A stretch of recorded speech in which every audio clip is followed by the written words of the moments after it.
আজি সৰ্বানন্দ সোণোৱাল ডাঙৰীয়া আৰু হিমন্ত বিশ্ব ডাঙৰীয়া মই কেমিষ্ট্ৰিটো খুব ভাল পাইছোঁ আপুনি এজন বিজনেছমেন যদি হ'ব বিচাৰে বিজনেছমেনে হওক ৰাজনীতি নকৰক BTCত নেক্সট ইলেকশ্যন যিটো হ'ব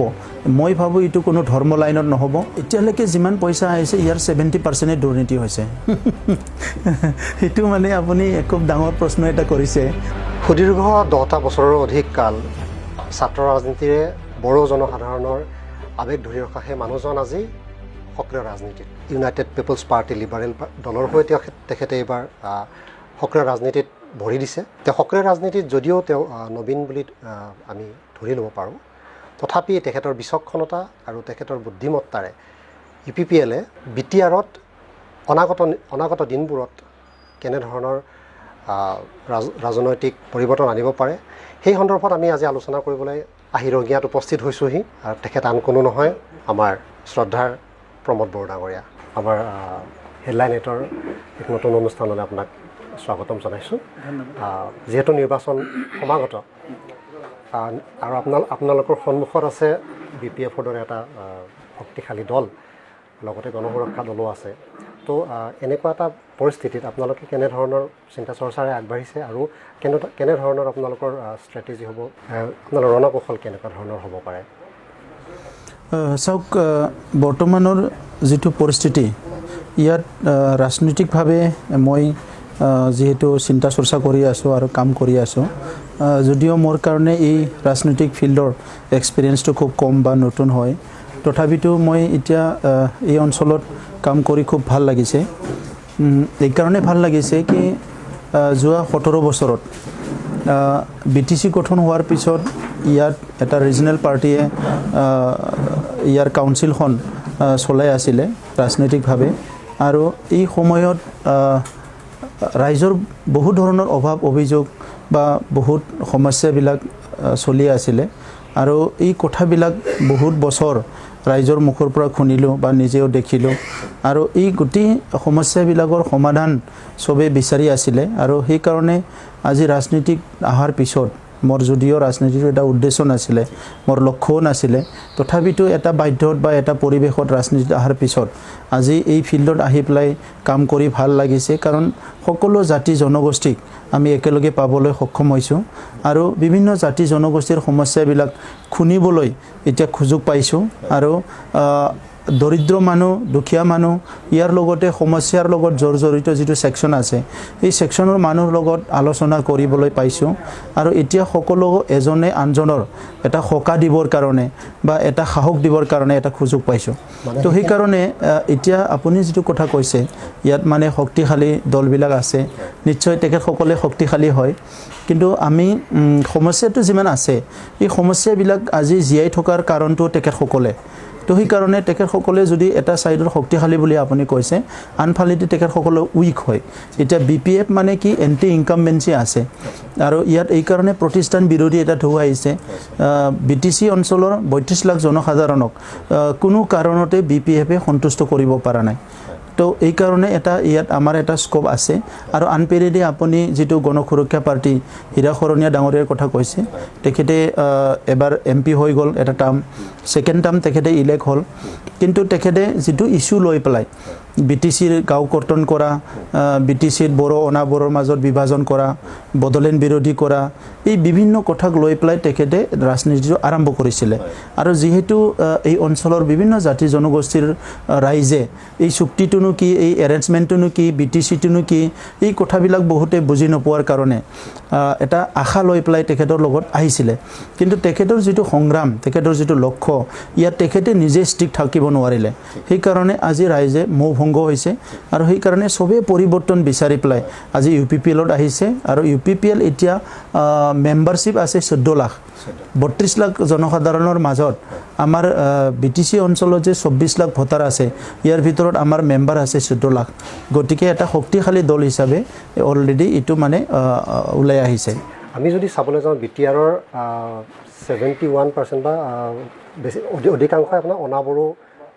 ভোট আছে ইয়াতে আপোনাৰ খুব কম সংখ্যকহে আপোনাৰ মানে প্ৰপাৰ বড়ো ভোট আছে তো এই ক্ষেত্ৰত আপোনালোকে অনাবড়োখিনিকো নিজৰ লগত আনিব পাৰিব বুলি ভাবেনে কাৰণ কি অনাবড়ো যেটো ভোট পকেট এই ভোট পকেটটো কোৱা হয় যে এইটো গণসুৰক্ষা দলৰ বা এটা বেলেগ ধৰণৰ হেৰি বুলি কোৱা হয় এই সন্দৰ্ভত আপোনালোকৰ কেনেকুৱা ষ্ট্ৰেটেজি হ'ব বা তেওঁলোকক যদিও কথাবিলাক পাতা হয় জাতি জনগোষ্ঠী ধৰ্মৰ লাইনত ভাৰতৰ গণতন্ত্ৰটো বহুত শক্তিশালী ইয়াত কোনো জাতি জনগোষ্ঠী ধৰ্ম কেটেগৰী লৈ পেলাই আজিলৈকে ৰাজনীতি কৰিব পৰা নাই তো এই কাৰণে আজি আপুনি যেটো কথা কৈছে কি ইয়াত বড়ো পাৰ্চেণ্ট ইমান অসমীয়া পাৰ্চেণ্ট ইমান আৰু এই কথাবিলাক এতিয়া আমি আলোচনা কৰাটো ঠিক নহয় কাৰণ আমাৰ আপোনাৰো উদ্দেশ্য সমাজ বিভাজন কৰা নহয় মোৰো উদ্দেশ্য সমাজ বিভাজন কৰা নহয় ভাৰতটো হয় এটা সোশ্যালিষ্ট এটা কান্ট্ৰি হয় আৰু ইয়াত কি হয় আমি ইয়াৰ লগতে আমি এটো মানে ধৰ্ম নিৰপেক্ষ এটা সেকুলাৰ কান্ট্ৰি হয় আমি ৰিপাব্লিকো হয় কিন্তু আমাৰ যেটো সামাজিক যেটো বন্ধন হিটো অটুট আছে আৰু ইয়াৰ লগে লগে আমাৰ ধৰ্ম নিৰপেক্ষ হয় গতিকে ইয়াত আমি সকলো জাতি জনগোষ্ঠীক আপুনি আকোৱালি ল'ব লাগিব আপুনি একসেপ্ট কৰিব লাগিব আৰু জাতি জনগোষ্ঠীক একসেপ্ট কৰা মানে সেই জনগোষ্ঠীৰ ভাষা সংস্কৃতি ৰীতি নীতি যি ভ্যালুজ বিলাক আছে হিটো আপুনি একসেপ্ট কৰিব লাগিব এই কাৰণে আজি বিটিসিৰ ইলেকশন যেটো ভাৰতবৰ্ষৰ এটা অংগ হয় অসমৰ এটা অংগ হয় এই অঞ্চলৰ যেটো ইলেকশন এই ইলেকশনটো ভাৰতত যেনেকৈ হয় ইয়াতো এনেকৈ হ'ব তো এই কাৰণে কোনো কমিউনিটি লাইনত ইয়াতে ইলেকশন নহব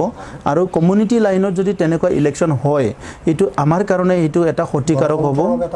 ইয়েস গণতন্ত্ৰৰ কাৰণে অশুভ আমাৰ কাৰণে ক্ষতিকাৰক কাৰণ গণতন্ত্ৰটো আমি হিফালে নিবই নোৱাৰো কেতিয়াও কোনো কাৰণত এটা জনগোষ্ঠীৰ নিজৰ ৰাজনীতি কৰি প্লাই আগুৱাই যাব নোৱাৰিব গতিকে সবক আকোৱালি ল'বই লাগিব আপুনি মোক কোনোবা এটা প্ৰশ্ন কৰিব আপোনাৰ লগত ইন্টাৰভিউটো চাই পেলাই তেনেহলি যোৱাকালি আপুনি কি বড় সমস্যাৰ কথা কৈছিলে তো জাতি জনগোষ্ঠীৰ কথা তাতে থাকিবই লাগিব কাৰণ অস্তিত্ব ৰক্ষাটো আপুনি কৰিবই লাগিব কিন্তু সোফাৰ মানে আপুনি যেতিয়া গণতন্ত্ৰৰ কথা পাতে বা এটা সিস্টেমৰ কথা পাতে এটা সিস্টেমটো চলোৱাৰ কথা পাতে সকলো জাতি জনগোষ্ঠীৰ পাৰ্টিসিপেশন ইজ মাষ্ট তো সেই কাৰণে আজি বিটিসিত নেক্সট ইলেকশন যেটো হ'ব মই ভাবো এটো কোনো ধৰ্ম লাইনত নহব কোনো জাতিৰ লাইনত নহব বিটিসি 32 লক্ষ জনসাধাৰণক নিৰাপত্তা দিয়া শান্তি দিয়া সকলো সৰ্বাঙ্গীন উন্নয়ন দিয়া সমমৰ্যাদা সম অধিকাৰ দিয়া একেলগে আগুৱাই যোৱাৰ কাৰণে এটা পৰিৱেশ সৃষ্টি কৰিব মই হেতু বিশ্বাস কৰিছো আৰু আমিও ইউপিপিএল দল হিচাপে হেতু উদ্দেশ্য লৈ আমি আগবাঢ়ি আহিছো আপুনি অলপ আগতে ক'লে যে আপুনি ছাত্ৰ ৰাজনীতিত যেতিয়া আছিলে তো আপুনি যে আমাৰ বিটিআৰৰ শান্তি চুক্তিত আপোনাৰ এটা গুৰুত্বপূৰ্ণ ভূমিকা আছিল তাৰ লগতে আপুনি এটা কথাও কৈছে যে যোৱা 17 বছৰত বিপিএফ দলে যিখিনি আমাৰ কাম কৰিছে সেইখিনিক লৈ অসন্তুষ্ট আপুনি ভাবেনে যে আপুনি শান্তি চুক্তিৰ দৰে ইমান এটা গুৰুত্বপূৰ্ণ বিষয় আপোনালোকে সমাধান কৰিবলৈ সক্ষম হ'ল ছাত্ৰ ৰাজনীতি কৰিয়ে ছাত্ৰ ৰাজনীতিত থাকিয়ে এই সমস্যাবিলাক সমাধান কৰিব নোৱাৰিলেহেঁতেন নে নাই এটো সম্ভৱ নহব কাৰণ ইয়েস এটো হয় এটো ৰাজনীতিহে কৰিব কাৰণ আজি আপোনাৰ আমাৰ যেটো সিস্টেম আছে তো আমি ষ্টুডেন্ট ইউনিয়ন হওক বা সোশ্যাল অৰ্গানাইজেশন হওক হিটো মানে এটা প্ৰেসাৰ গ্ৰুপ হিচাপে কাম কৰিব পাৰে বা এটা গভৰ্নমেন্টক মানে আঙুলি দেখাৰ কাৰণে এইটো সমস্যা হিটো কাম কৰিব পাৰে কিন্তু হাতে কামে কৰাটো গভৰ্নমেন্টে কৰিব গতিকে আজি আপুনি চাওক জৱাহৰলাল নেহৰুৰ পৰা নৰেন্দ্ৰ মোদীলৈকে আমি যিমানখিনি প্ৰধানমন্ত্ৰী পালো কিছুমান নতুন আইডিয়া নতুন পলিচি লৈ আহিল কিছুমানৰ ইমপ্লিমেন্ট হল কিছুমানৰ ইমপ্লিমেন্ট নহল গোপীনাথ বৰদলৈৰ পৰা সৰ্বানন্দ সোণোৱাললৈকে আমি বহুতখিনি ভাল মুখ্যমন্ত্ৰী পালো কিন্তু কিছুমান পলিচি ইমপ্লিমেন্ট হল কিছুমান ইমপ্লিমেন্ট নহল গতিকে এইখিনি সময়ছোৱাত আছুও কাম কৰি আছে যুৱ ছাত্ৰ পৰিষদো কাম কৰি আছে আজি কিছুমান ইস্যু আছে আমি 50 বছৰ আগত কৈছিলো এই ইস্যু কিন্তু আজিলৈকে সমাধান হোৱা নাই গতিকে এই কাৰণে আজি নেতৃত্বৰ খলনি লাগে বুলি কয় আৰু নেতৃত্বত যি মানুহবিলাক আহিব সেই মানুহবিলাক অলপ দূৰদৰ্শী হলে ভাল হয় আৰু এই আপুনি কোটাৰ যেটো প্ৰশ্ন হিটো অলপ সংগতি থাকিলে ভাল হয় এই কাৰণে বহুত সময়ত ৰাজনীতিৰ নেতাবিলাকক প্ৰশ্ন কৰে কোৱা কথা আৰু কৰা কাম বহুত পাৰ্থক্য আছে হয় তো সেই কাৰণে মোৰ এটো এটা প্ৰত্যাহ্বান কাৰণ ইমিডিয়েটলি মই এটা ছাত্ৰ সংগঠন বা জাতীয় সংগঠনৰ পৰা আহিছো আৰু ৰাইজৰ এটা মোৰ ওপৰত বিশ্বাস এটা লৈছে বা আশা এটা লৈছে গতিকে আজি হিটো প্ৰেক্টিক্যালি শাসনটো আমি যেতিয়া পাম এটো প্ৰেক্টিক্যালি শাসনটো সোশ্যাল আপলিপমেন্টৰ কাৰণে জাতি জনগোষ্ঠীৰ যেটো 70 বছৰীয়া সমস্যা সে হিটো সমাধান কৰাৰ কাৰণে আমাৰ যেটো দায়িত্ব হ'ব এটো আমি পালন কৰিব লাগিব নহলে ৰাইজক আৰু নতুন ৰাজনীতি নেতা নালাগে ৰাজনীতি নেতা এতিয়া বহুত হৈ গৈছে আপুনি সুকুমুজি যদি মানুহ গেদাৰিঙত খিল মাৰে কোনবা ৰাজনীতি নেতাৰ ওপৰতে পৰিব গতিকে ইমান ৰাজনীতি নেতা নালাগে এতিয়া ৰাজনীতি নেতা লাগে যোনে অলপ ইনোভেটিভ নতুনত্ব এটা চিন্তা কৰিব পাৰে আৰু ৰাইজৰ সমস্যাটো দূৰ কৰিব পাৰে তেনেকুৱা নেতাহে লাগে লাগে মই তেনেকুৱা অনুভৱ কৰোঁ মোৰ আজিও মনত আছে আপুনি যিদিনা এপছৰ পৰা আহি পেলাই UPPLত জইন কৰিছিলে সেইদিনা এটা বৰ আৱেগিক পৰিৱেশ হৈছিল আপোনাৰ চকু পানীও দেখা গৈছিল তো সেই আৱেগটো আছে কাৰণে ডেফিনেটলি আৰু সেই মানুহখিনি আপোনাৰ ওপৰত সেই আশাটো কৰে সেই আশাটো আপুনিও ৰাখিব বুলি আমিও আশা কৰিছোঁ আৰু পিছৰ প্ৰশ্নটোলৈ গৈছোঁ আমি এইবাৰ গোটেই 40টা সমষ্টিতে আপোনালোকে কেণ্ডিডেট দিবনে অলৰেডি আমাৰ 40টা সমষ্টিত কেণ্ডিডেট ডিক্লেয়াৰ কৰা হৈছে নমিনেশ্যনো ফাইল কৰা হৈছে কিন্তু আনফৰ্চুনেটলি চালাকাটি সমষ্টিৰ আমাৰ কেণ্ডিডেটজন এক্সপায়াৰ্ড হ'ল তেখেতে অলপ বয়সো হৈছিলে আৰু কিবা প্ৰব্লেম আছিলে হেল্থ প্ৰব্লেম তেখেতে ৰিচেণ্টলি এক্সপায়াৰ্ড হ'ল চালাকাটিৰ কথা কওঁতে মোৰ ফটককৈ মনত পৰিছে চালাকাটি যিটো সমষ্টি সেইটোত বিজেপিয়ে যিজন প্ৰাৰ্থী প্ৰক্ষেপ কৰিছে সেই চালাকাটিত তেওঁক হেৰিজনক জিকাই অনাৰ দায়িত্বটো দিয়া হৈছে কিন্তু হিমন্ত বিশ্ব শৰ্মাক আপুনি চাগে জানে তো হিমন্ত বিশ্ব শৰ্মাই যি নেতৃত্ব লৈছে বিজেপি দলে এইবাৰ 25খন আসনত BTRত ইলেকশ্যন খেলিব তাৰ ভিতৰত তেওঁলোকে 15খন আসন আমাক লাগিবই বুলি তেওঁলোকে এটা থিৰাং কৰি লৈছে সেই 15খন জিকিবই বুলি ক'লে তো গতিকে সেইখিনি জেগাত যিহেতু তেওঁলোকৰ লগত BPFৰ চাগে এইবাৰ সেই মিত্ৰতাটো নাথাকিব তো UPPLৰ ফালৰ পৰা কিবা তেনেকুৱা কথা আগবাঢ়িছে নেকি যে বিজেপিৰ লগত মিত্ৰতা কৰি কেতিয়াবা আসন হেৰি কৰা যাব নাই এতিয়া এইবাৰ এইটো ইলেকশ্যনত স্পেচিয়েলি UPPLে কোনো দলৰ লগত আমি আণ্ডাৰষ্টেণ্ডিং কৰা নাই হয় আমি 27 জানুৱাৰীত এটা চুক্তি কৰিছিলোঁ আৰু সেইটো ভাৰত চৰকাৰ অসম চৰকাৰ আছিলে আৰু ভাৰত চৰকাৰো বিজেপি অসম চৰকাৰো বিজেপি গতিকে তেখেতসকলৰ এটা ব্লেছিং লৈ পেলাই বা ছাপোৰ্ট লৈ পেলাই আমি চুক্তিটো কৰিব পাৰিছোঁ আৰু সেইকাৰণে তেখেতসকলক আমি ধন্যবাদো দিছোঁ তেখেতসকলে যদি এটা ইতিবাচক এটা পজিটিভ যদি এটা ইনিচিয়েটিভ নল'লেহেঁতেন চুক্তিটো নহ'লেহেঁতেন কিন্তু ইলেকশ্যনৰ ক্ষেত্ৰত আজিলৈকে তেখেতসকলেও আমাক এপ্ৰ'চ কৰা নাই বা আমিও তেখেতসকলক এপ্ৰ'চ কৰা নাই আৰু আমি এই কাৰণে এপ্ৰ'চ কৰা নাই অলৰেডি অসমত বিজেপি আৰু BPF এলায়েন্স গভৰ্ণমেণ্ট চলি আছে আৰু BPF ইয়াত চৰকাৰ চলাই আছে গতিকে আজি যদি আমি বিজেপিক এপ্ৰ'চো কৰোঁ যিটো কিমান ফলপ্ৰসূ হ'ব তো সেইকাৰণে আজি আমি বিজেপিক এপ্ৰ'চ কৰাৰ কোনো যুক্তি নাই বা ৰাস্তা নাই ইয়াত বা বিজেপিও আমাক মানে এপ্ৰ'চ কৰিব নোৱাৰে তেনেকুৱা এটা পৰিৱেশ আমি দেখিবলৈ পাওঁ তো সেইকাৰণে আমি 40টা সমষ্টিতে আমি কেণ্ডিডেট দি দিছোঁ গতিকে আজি বিজেপিয়ে তেখেতসকলৰ ৰণকৌশলটো তেখেতসকলে তৈয়াৰ কৰিব আজি অসমত যিটো চৰকাৰ চলাই আছে নিশ্চয় মন্ত্ৰীকে দায়িত্ব দিব কাক দায়িত্ব দিব গতিকে মন্ত্ৰীসকলে এতিয়া কাম কৰিব তো আমিও নতুন ৰাজনীতিত পথাৰত আহিছোঁ হিচাপে এটা ডাঙৰ ডাঙৰ মানে প্লেয়াৰবিলাকৰ লগত মানে কাম কৰিবলৈ এটা পৰিৱেশ পাম গতিকে তেখেতসকলে নিজৰটো কৰিব আমি নিজৰটো কৰিম জিকা হাৰাটো থাকে বিধানসভা নিৰ্বাচনত আপোনালোকে 12খন সমষ্টিতে প্ৰাৰ্থী প্ৰক্ষেপ কৰাৰ কিবা চিন্তা চৰ্চা এতিয়াৰ পৰা চলাইছেনে এতিয়ালৈকে অফিচিয়েলি UPPL দলৰ কোনো মিটিঙত আমি এইটো আলোচনা কৰা নাই কিন্তু আনঅফিচিয়েলি যিহেতু পলিটিক্সত যিহেতু আহিছে গতিকে এইটো আমাৰ দায়িত্ব আৰু পলিটিক্সটো সেইকাৰণেই কৰে কি এটা ৰোল এটা পাব লাগে এটা ভাল এটা পাৰ্টিচিপেশ্যন হ'ব লাগে আৰু পলিচি মেকিঙত আমাৰো মানুহ থাকিব লাগে সেইকাৰণে নিশ্চয় এছেম্বলিত আমাৰ কেণ্ডিডেট থাকিব আৰু এইটো 12খন থাকে না 24খন থাকে এইটো আমাৰ কেবিনেটে ঠিক কৰিব আৰু তেতিয়া আমি একৰ্ডিংলি আপোনালোকক জনাই দিম লাষ্ট এটা প্ৰশ্ন সুধোঁ আপোনাক আমাৰ ৰাজনৈতিক মহলত এটা কথা চলি আছে সেইটো আপোনাক মই ব্যক্তিগতভাৱে কোৱা নাই এটা ৰাজনৈতিক মহলত চলি আছে যে এপছৰ পৰা প্ৰমোদ বড়োক হিমন্ত বিশ্ব শৰ্মাই প্ৰক্ষেপ কৰিছে ৰাজনীতিলৈ এইটো কিমান দূৰ সত্য দাদা সেইটো মানে আপুনি খুব ডাঙৰ প্ৰশ্ন এটা কৰিছে শুনি পেলাই ভাল লাগিছে যদি কোনোবা দক্ষ মানুহ মানে তেনেকুৱা মানে এটা দক্ষ আৰু মানে কেপেবল মানুহ যদি বেক কৰে তেনেকুৱা হ'লেতো ভালেই হ'ব কিন্তু এতিয়ালৈকে মোৰ তাত এনেকুৱা কোনো চ'ৰ্চ নাই কোনো তথ্য নাই আৰু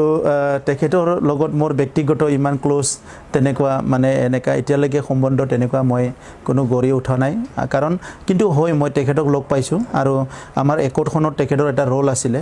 আৰু এনেই মানে আপুনি যিহেতু আনঅফিচিয়েলি এইটো কথাটো মানে আজি মিডিয়াতে সুধিছে মানে অলপ ইনডাইৰেক্টলি হ'লেও মই এইটোকে ক'ব বিচাৰোঁ যে অসমৰ নিচিনা এটা ৰাজ্যখন আগুৱাই লৈ যাবৰ কাৰণে যদি নিস্বাৰ্থকভাৱে কোৱা হয় হিমন্ত বিশ্ব শৰ্মা ডাঙৰীয়াৰ নিচিনা নেতৃত্ব লাগে আজি সৰ্বানন্দ সোণোৱাল ডাঙৰীয়া আৰু হিমন্ত বিশ্ব ডাঙৰীয়া মই কেমিষ্ট্ৰিটো খুব ভাল পাইছোঁ